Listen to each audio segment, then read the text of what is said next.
দোসররা আবারও মাথাচাড়া দেওয়ার চেষ্টা করছে। তাদেরকে বলতে চাই, ষড়যন্ত্র বন্ধ করুন। বহু অকাম করেছেন, বহু অন্যায় করেছেন, বহু নির্যাতন করেছেন। আর কোন ষড়যন্ত্র বা নির্যাতন করার কোন পদের দেওয়ার চেষ্টা করবেন না।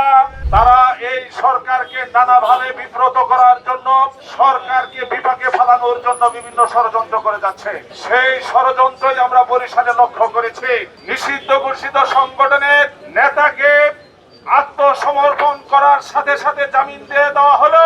আর এই নিষিদ্ধ ঘোষিত সংগঠন দ্বারা যারা 15 বছর নির্যাতিত হয়েছেন তারা প্রতিবাদ করলেন, এই কারণে তারা মামলার আসামি হয়ে গেলেন এবং তাদেরকে গ্রেফতার করার চেষ্টা করা হলো। অবশেষে সভাপতিকে তার দপ্তর থেকে ধরে নিয়ে যাওয়া হলো।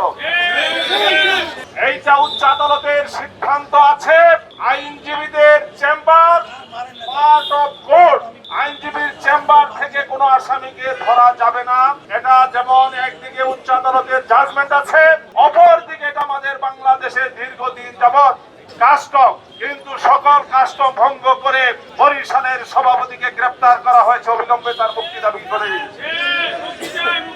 আর সুপ্রিম কোর্টে ফেসিবাদের দোসররা আবারও মাথাচাড়া দেওয়ার চেষ্টা করছে। তাদেরকে বলতে চাই, ষড়যন্ত্র বন্ধ করুন। বহু অকাম করেছেন, বহু অন্যায় করেছেন, বহু নির্যাতন করেছেন। আর কোন ষড়যন্ত্র বা নির্যাতন করার কোন পদের দেওয়ার চেষ্টা করবেন না।